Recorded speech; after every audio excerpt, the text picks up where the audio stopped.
Me llamo Rosaura Salazar.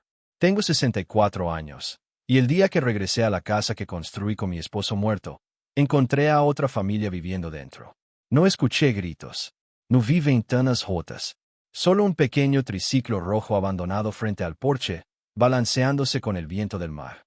Al principio pensé que me había equivocado de casa. Pero entonces escuché las risas. Risas de niños.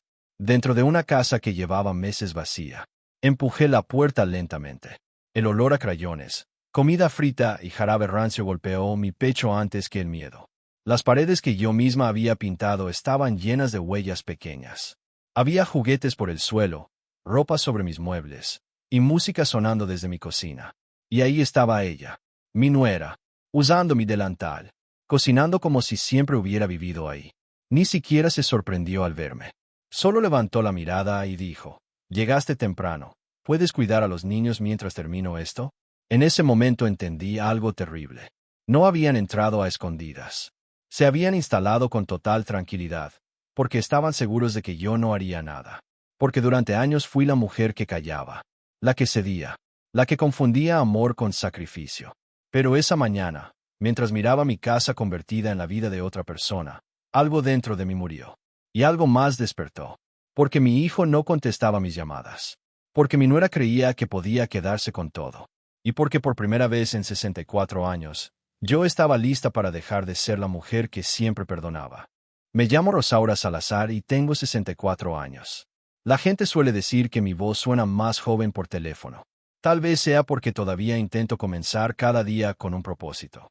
Y esa mañana, mi propósito era manejar hasta Puerto Escondido, hacia la casa que mi esposo y yo compramos hace 20 años. Una casa que había permanecido en silencio desde que él se fue. La carretera brillaba bajo el calor del amanecer.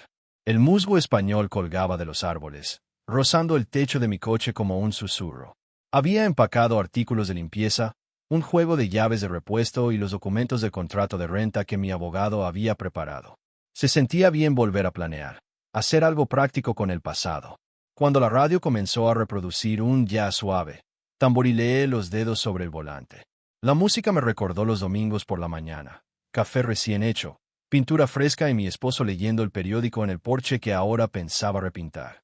Al cruzar el puente sobre el río Huatulco, las gaviotas giraban en círculos sobre el agua, destellos blancos contra el cielo. A lo lejos apareció la silueta de la casa, una cabaña pintada de amarillo pálido, escondida entre pastos marinos y el viento salado. Reduje la velocidad cuando las llantas tocaron la grava del camino. El aire olía a marisma y océano, familiar y limpio. Por un instante, una paz profunda se acomodó en mi pecho. Entonces noté algo fuera de lugar. Un pequeño triciclo rojo descansaba junto a los escalones, con cintas descoloridas por el sol atadas al manubrio. Habían estado jugando niños allí. No lo había notado hasta ese momento.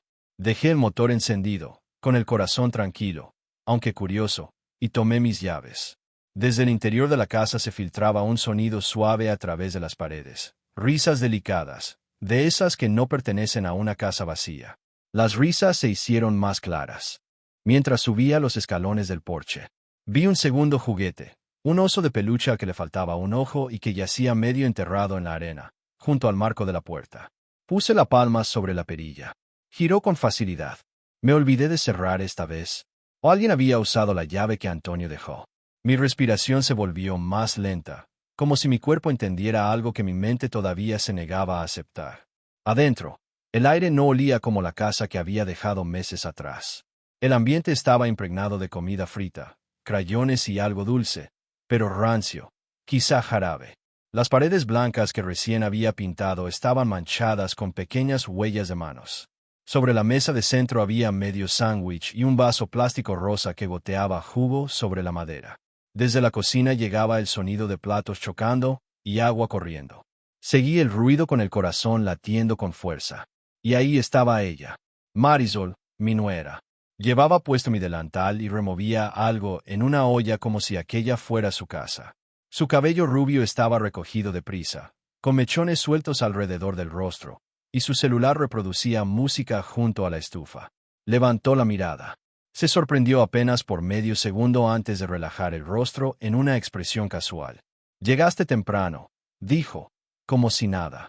Creí que tardarías más. Luego señaló hacia la sala y añadió, ya que estás aquí, ¿puedes cuidar a los niños ahora? Por un momento, no pude moverme. No pude hablar. Las palabras se enredaron en mi lengua. Mi delantal, mi casa, mi silencio.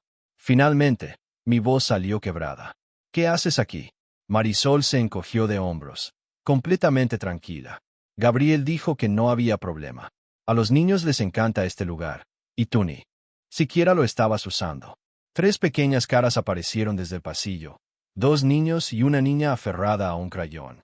Me observaron por un instante antes de correr entre risas hacia lo que antes era el cuarto de huéspedes.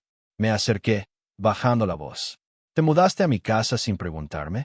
Marisol sonrió, pero aquella sonrisa nunca llegó a sus ojos. Ay, Rosaura, no seas tan dramática. Somos familia. Tú, más que nadie, deberías entender lo que significa ayudar a la familia. Algo dentro de mí se quedó completamente inmóvil. Afuera, el viento del océano hizo vibrar las ventanas. Un sonido leve, agudo, como el eco de una advertencia que todavía no sabía poner en palabras. Miré alrededor, juguetes regados por el suelo, la encimera cubierta de grasa, una vida instalada allí sin permiso. Y entonces entendí que la paz que había sentido al llegar ya había sido reemplazada por algo completamente distinto. Marisol se apoyó en la encimera con los brazos cruzados. La cuchara de madera seguía en su mano, como un arma que ni siquiera necesitaba usar.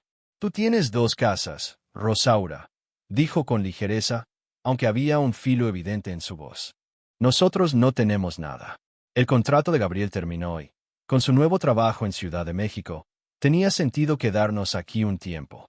Además, ni siquiera estabas usando esta casa. Volví a mirar las paredes manchadas, los cojines volteados y la montaña de platos en el fregadero. Cada rincón se sentía incorrecto, como si alguien hubiera reescrito mi vida con crayones. No tenían derecho a mudarse aquí, dije con voz baja, pero firme. Ella volvió a encogerse de hombros. No es como si hubiéramos forzado la entrada. Vi una llave de repuesto en ese cajón la última vez que vine, explicó, intentando sonar casual. Señaló el aparador junto a las escaleras, donde meses atrás había encontrado las cartas y recuerdos de Antonio. Recordé que seguía ahí. Técnicamente, no invadimos nada. Por un segundo, me costó respirar. Esa llave no había sido tocada desde el día en que enterré a Antonio. Debía permanecer allí, intacta, como un símbolo de confianza, de algo terminado. Las risas de los niños resonaban por el pasillo, libres y salvajes, llenando el espacio donde antes solo existían tardes tranquilas y el suave murmullo del jazz antiguo. Mis dedos se aferraron al respaldo de una silla. Necesitan irse hoy, Marisol, dije finalmente. Les daré tiempo para recoger sus cosas. Sus ojos se abrieron de golpe. ¿Hablas en serio? ¿De verdad vas a echar a tu propia familia? ¿Qué clase de persona hace eso? La miré directamente. Una persona cansada de que se aprovechen de ella. Marisol soltó una risa burlona. Eres una fría. La palabra golpeó el aire como una bofetada. Pero no me moví. En cambio, la enfrenté por completo. Poner límites no es crueldad, dije en voz baja. Es la única razón por la que el amor puede sobrevivir. El rostro de Marisol se endureció. Por primera vez, ya no vi confusión en sus ojos, sino desafío. Y supe que aquello apenas era el comienzo. Esa noche me senté a la mesa de la cocina con mi celular, junto a una taza de té frío. El nombre de Gabriel brillaba en la pantalla. Mi hijo. Marqué de nuevo. Sonó 4 veces antes de pasar al buzón de voz. Su mensaje grabado sonaba alegre y distante. Gabriel, soy yo, mamá. Llámame en cuanto puedas. Es importante. Terminé la llamada y esperé. Pasaron 10 minutos. Luego 20. Afuera, el viento golpeaba las ventanas mientras la marea rugía a lo lejos. En algún lugar de la casa, uno de los niños comenzó a llorar, y la voz irritada de Marisol atravesó el silencio antes de apagarse otra vez. Lo intenté de nuevo por la mañana. El mismo resultado. Sin respuesta. Sin mensajes. Solo aquel tono frío que se había convertido en la manera de Gabriel de mantener distancia desde que se mudó a Ciudad de México. Por la tarde fui a una pequeña tienda de abarrotes cerca del puente para comprar provisiones. La cajera, una mujer parlanchina que conocía desde hacía años, me sonrió con amabilidad. No esperaba verte por aquí, Rosaura. Pensé que estarías en Ciudad de México visitando a Gabriel y a su amiga. Mi quid halada. ¿Qué? Ella parpadeó, incómoda. Bueno, alguien comentó que ha estado viajando con una colega. Supuse que lo sabías. Es muy guapa, cabello largo y oscuro. Perdón, pensé que estabas enterada. Le agradecí, aunque las palabras apenas lograron salir de mi garganta. De regreso a casa, el aire de Puerto Escondido se sentía más pesado que de costumbre. Las gaviotas sobrevolando la costa parecían el eco de una verdad que yo me había negado a mirar. Marisol no se había mudado a mi casa por desesperación. Se estaba escondiendo. De él, de la vergüenza, de un derrumbe que no quería que el mundo viera. La traición se asentó dentro de mí como sal sobre una herida abierta, familiar, punzante e imposible de limpiar. A la mañana siguiente manejé hasta Oaxaca. La ciudad brillaba pálida bajo un sol invernal. Las calles estaban tranquilas y el aire olía a río, sal y pinos lejanos. Estacioné frente a un edificio de ladrillo en la calle Hidalgo, donde las letras doradas todavía decían, Martínez y Torres, abogados. El señor Martínez había manejado nuestros documentos de herencia cuando Antonio murió. Era un hombre paciente, de cabello plateado y manos gentiles. Me recibió con la misma serenidad de siempre. Señora Salazar. ¿Cuánto tiempo? Pase, por favor. Escuchó atentamente mientras le contaba todo, la llegada de Marisol, los niños, la llave que había tomado sin permiso. Expuse cada detalle con precisión, como cuando corregía ensayos años atrás. Clara, ordenada y sin emociones. Cuando terminé, se recostó en la silla y se quitó los lentes lentamente. Usted sigue siendo la única propietaria de esa casa. No existe contrato de renta, consentimiento escrito ni acuerdo de arrendamiento. Lo que está ocurriendo puede considerarse ocupación ilegal.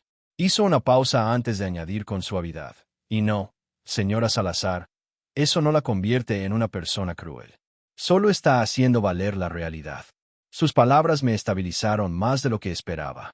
Me aconsejó documentar todo. Fotos, mensajes, fechas. No necesita discutir, dijo con calma. Solo necesita pruebas. Asentí, recordando el dicho favorito de Antonio. La diferencia entre el caos y el orden es el papel. Después de firmar algunos formularios, salí de su oficina con copias de la escritura y una extraña sensación de claridad. La ley podía ser fría, pero también era limpia. Cada documento firmado se sentía como una línea de defensa, más firme que la culpa y más sólida que cualquier súplica. Cuando regresé a casa, encontré a los niños dibujando con gis sobre la barandilla del porche. Marisol ni siquiera levantó la vista al verme pasar. Fui directamente a mi habitación, cerré la puerta y encendí la pequeña impresora junto al escritorio. La escritura salió nítida, impecable sobre el papel blanco. La guardé dentro de un sobre.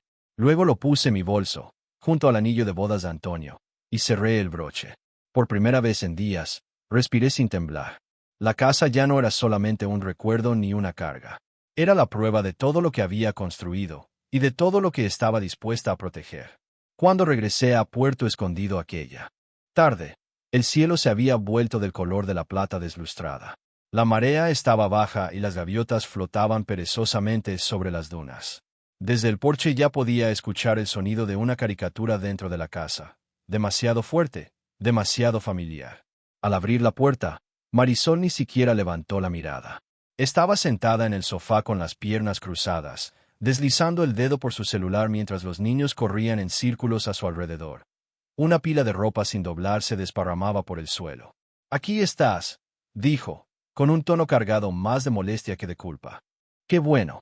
Ahora sí puedes ayudar. El almuerzo no está listo. Los niños necesitan ropa limpia y Mía derramó jugo por todas partes. Ya que estás aquí, puedes cuidarlos». Me quedé quieta, con las manos dentro del bolso. «¿Disculpa?»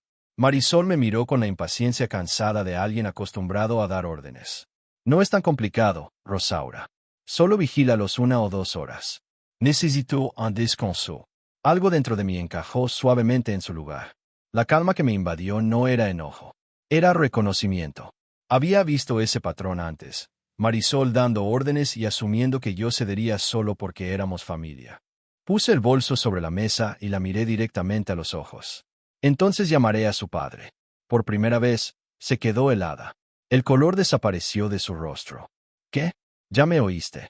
Saqué el celular y busqué el número de Gabriel. Si no está trabajando, seguramente contestará esto. La respiración de Marisol se entrecortó.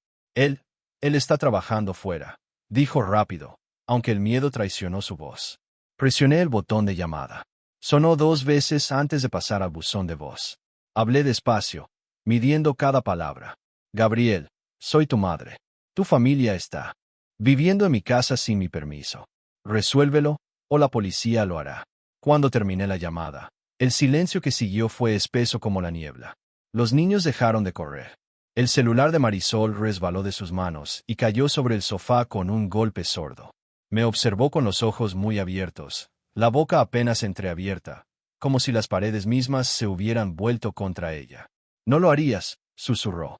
Tomé mi bolso nuevamente, tranquila y firme. Ya lo hice.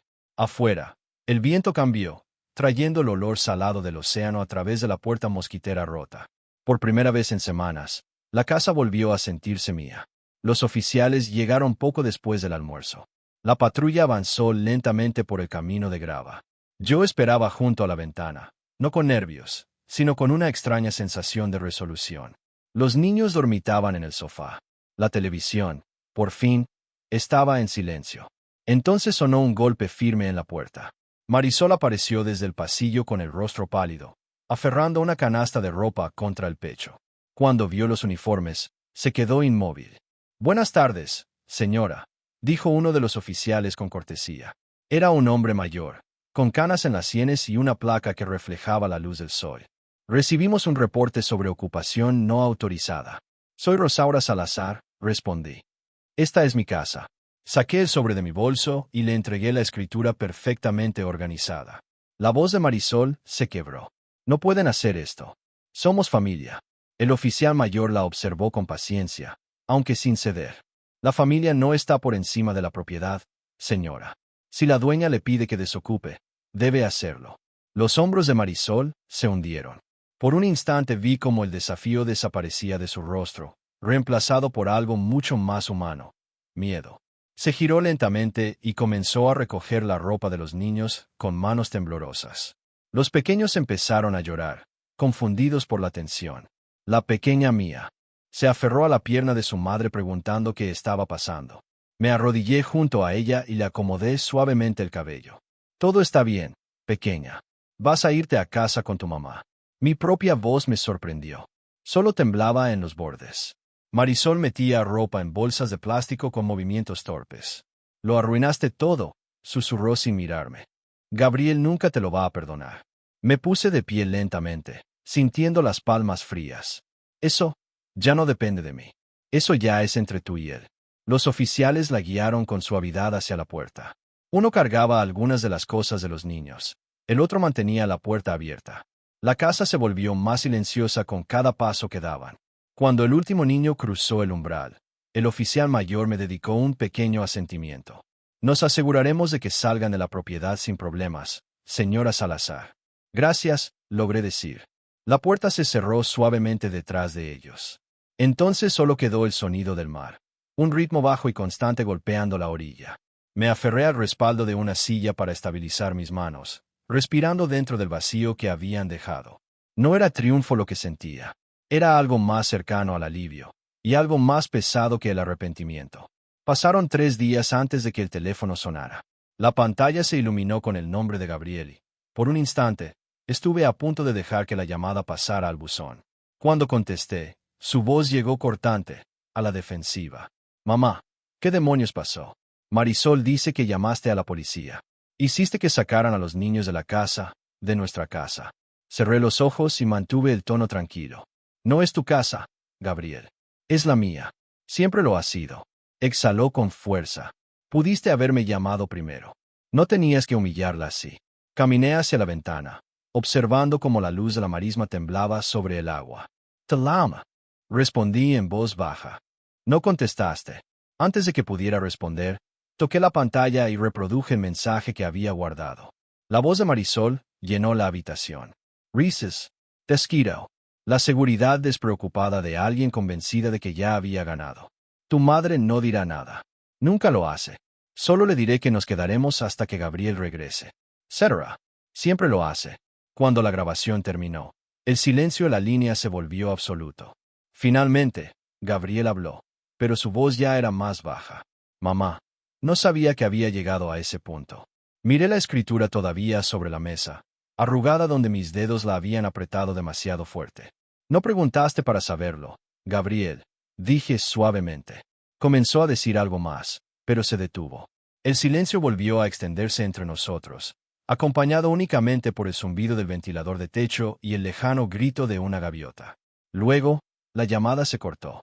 Durante un largo rato me quedé junto a la ventana, sosteniendo el teléfono, preguntándome cómo el silencio podía pesar más que cualquier discusión. A la mañana siguiente, Puerto Escondido se sentía extrañamente quieto. La noticia ya se había esparcido. Las cosas viajan rápido en lugares así. En el mercado, algunos vecinos me detuvieron entre los pasillos.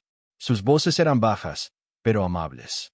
Hiciste lo correcto, Rosaura, me dijo la señora Vargas, la viuda que vivía 2 calles más abajo. Esa casa es tuya. No permitas que nadie te haga sentir culpable por protegerla. Sonreí, aunque la sonrisa pesaba en mi rostro. Gracias, respondí, y lo decía sinceramente. Afuera, las gaviotas gritaban sobre el muelle. Era el mismo sonido que siempre había amado, pero ahora parecía distinto, más agudo, más solitario. Regresé a casa con las ventanas abiertas, dejando que el viento trajera el aroma a sal y lluvia lejana. La casa estaba impecable otra vez. Los oficiales habían devuelto la llave de repuesto y las cerraduras. Ya habían sido cambiadas. Aún así, quedaban ecos. La marca tenue de una huella infantil en la barandilla del porche. Una coleta rosa escondida debajo del sofá. La dejé ahí unos minutos antes de tirarla a la basura. Esa noche preparé té y me senté frente al pequeño escritorio de mi habitación. La pantalla de mi laptop brillaba pálida en la penumbra mientras hacía una donación al Fondo de Apoyo Familiar de Oaxaca. La página pedía un mensaje para acompañar el donativo. Escribí, para los niños atrapados entre los errores de los adultos. Cuando cerré la laptop, la habitación quedó en silencio, salvo por el ritmo constante del mar allá afuera. Suave, constante, indulgente, a su manera. Pasaron las semanas y la casa dejó de sentirse como una herida. Contraté a una nueva administradora de propiedades, una joven llamada Leonor, que se movía con una confianza silenciosa y anotaba todo con impecable tinta azul. Juntas recorrimos cada habitación revisando pintura, cerraduras y accesorios. La luz del sol cruzaba los pisos de madera limpia y brillante, como si nada caótico hubiera ocurrido allí. Una semana después, el contrato de renta quedó firmado. Los nuevos inquilinos, una pareja jubilada de Mérida, buscaban un lugar tranquilo desde donde mirar las mareas. Le entregué las llaves a Leonor sin tristeza, solo con alivio. La casa estaba lista para volver a ser habitada. Y yo también. De regreso en Oaxaca, encontré un nuevo ritmo para mi vida. Los martes y jueves daba clases de alfabetización en el centro comunitario. Mis estudiantes eran adultos nerviosos, trabajadores y esperanzados. Ayudarlos a reencontrarse con las palabras me recordaba que incluso las cosas rotas pueden restaurarse con paciencia. Una noche regresé a Puerto Escondido para recoger las últimas cajas que había dejado en el cobertizo. El sol se hundía lentamente, tiñendo el río de oro.